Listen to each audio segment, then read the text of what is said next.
Hello friends, good morning, जय हिंद, वंदे मातरम। आप देख रहे हो अपना यूट्यूब चैनल हर्ष भवानी क्लासेज में आप सभी का स्वागत है। आज हम बात करेंगे न्यायपालिका सर्वोच्च न्यायालय का गठन और न्यायिक पुनरावलोकन के बारे में, जिसका पार्ट नंबर 2।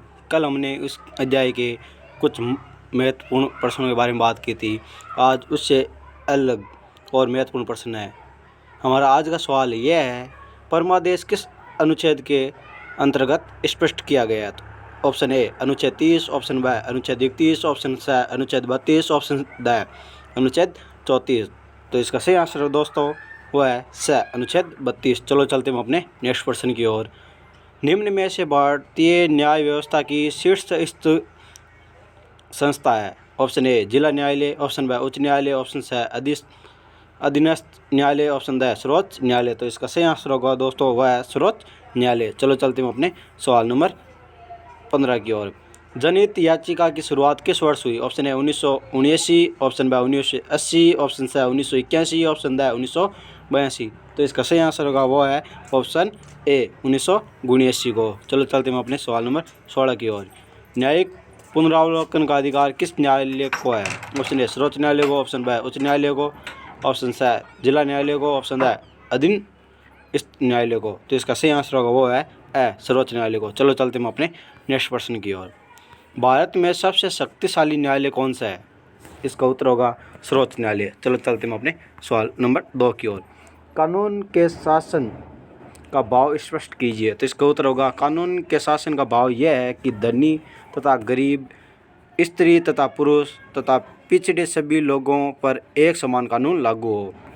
चलो चलते हैं अपने सवाल नंबर 3 की ओर। न्यायपालिका की प्रमुख भूमिका क्या है? तो इसका उत्तर होगा इसकी भूमिका यह है कि वह कानून के शासन की रक्षा तथा कानून की सर्वोच्चता का सुनिश्चित करे। चलो चलते हैं अपने नेक्स्ट प्रश्न की ओर।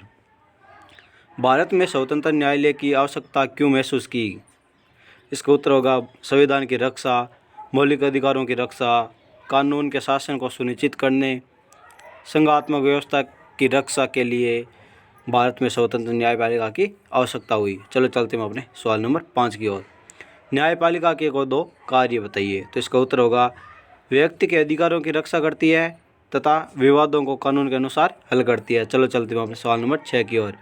न्यायाधीशों की नियुक्ति में किससे शामिल नहीं किया गया है? तो इसका उत्तर होगा न्यायाधीशों की नियुक्ति में विधेयिका को सम्मिलित नहीं किया गया है। चलो चलते हैं सवाल नंबर 7 की ओर। सर्वोच्च न्यायालय के न्यायाधीशों की नियुक्ति कौन करता है? इसका उत्तर होगा राष्ट्रपति। चलो चलते हैं सवाल नंबर 8 की ओर। न्यायाधीश कब तक अपने पद पर बने रहते हैं? तो इसका उत्तर होगा न्यायाधीश सेवानिवृत्ति और तक पद पर बने रहते हैं। केवल अपवाद स्वरूप विशेष परिस्थितियों में इन्हें हटाया जा सकता है। चलो चलते हैं सवाल नंबर 9 की ओर। न्यायाधीशों को हटाने के लिए कठिन प्रक्रिया क्यों निर्धारित की गई है? इसका उत्तर होगा संविधान निर्माताओं को मानना था कि हटाने की प्रक्रिया कठिन हो तो न्यायपालिका के सदस्य का पद सुरक्षित रहेगा। चलो चलते हैं सवाल नंबर 10 की ओर। हमारा सवाल नंबर 10 ये है, न्यायाधीशों की नियुक्ति की वास्तविक शक्ति किसके पास है? तो इसका उत्तर होगा वास्तविक शक्ति मंत्रिपरिषद के पास है। चलो चलते हैं अपने सवाल नंबर 11 की ओर। न्यायालयों की क्रम स्थिति स्पष्ट कीजिए। तो इसका उत्तर होगा सबसे ऊपर सर्वोच्च न्यायालय, फिर उच्च न्यायालय तथा फिर नीचे जिला तथा अधीनस्थ न्यायालय। चलो चलते हैं सवाल नंबर 12 की ओर।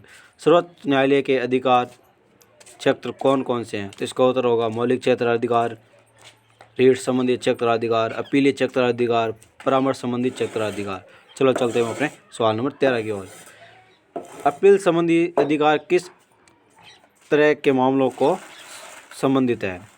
तो इसका उत्तर होगा अपील संबंधी अधिकार दीवानी, फौजदारी एवं संवैधानिक मामलों से संबंधित हो सकते हैं। चलो चलते हैं सवाल नंबर 14 की ओर। सर्वोच्च न्यायालय को किस आधार पर संविधान का संरक्षक कहा जाता है? तो इसका उत्तर होगा न्यायिक पुनरावलोकन के अधिकार के आधार पर। चलो चलते हैं अपने सवाल नंबर 15 की ओर। सर्वोच्च न्यायालय के न्यायाधीशों को किस प्रक्रिया द्वारा हटाया जा सकता है? इसका उत्तर होगा महाभियोग की प्रक्रिया द्वारा। चलो चलते हैं अपने सवाल नंबर 16 की ओर। उससे पहले अभी तक आपने हमारे यूट्यूब चैनल हर्ष भवानी क्लासेज को सब्सक्राइब नहीं किया है तो सब्सक्राइब कर ले और उसके पास वाले घंटे के बेल आइकन को भी दबाना ना भूलें। भारत में न्यायिक सक्रियता का मुख्य साधन क्या है? तो इसका उत्तर होगा मुख्य साधन जनहित याचिका है। चलो चलते हैं अपने सवाल नंबर 17 की ओर। सीबीआई का पूरा नाम लिखिए। तो इसका उत्तर होगा सीबीआई का पूरा नाम सेंट्रल ब्यूरो ऑफ इन्वेस्टिगेशन अर्थात केंद्रीय जांच ब्यूरो है। सवाल नंबर 18, संसद किस कार्य में सर्वोच्च है? तो इसका उत्तर होगा संसद कानून बनाने तथा संविधान का संशोधन करने में सर्वोच्च है। सवाल नंबर 19, लोकतांत्रिक शासन क्या है? तो इसका उत्तर होगा लोकतांत्रिक शासन का आधार यह है कि सरकार का प्रत्येक अंग एक दूसरे की शक्तियों का क्षमता अधिकार का सम्मान करे। चलो चलते हैं अपने सवाल नंबर 20 की ओर। रीट के माध्यम से न्यायालय क्या कर सकता है? तो इसका उत्तर होगा रीट के माध्यम द्वारा न्यायालय कार्यपालिका को कुछ करने या न करने का आदेश दे सकता है। चलो चलते हैं अपने सवाल नंबर 21 की ओर। यदि किसी व्यक्ति को फांसी की सज़ा मिली है तो वह कहाँ अपील कर सकता है?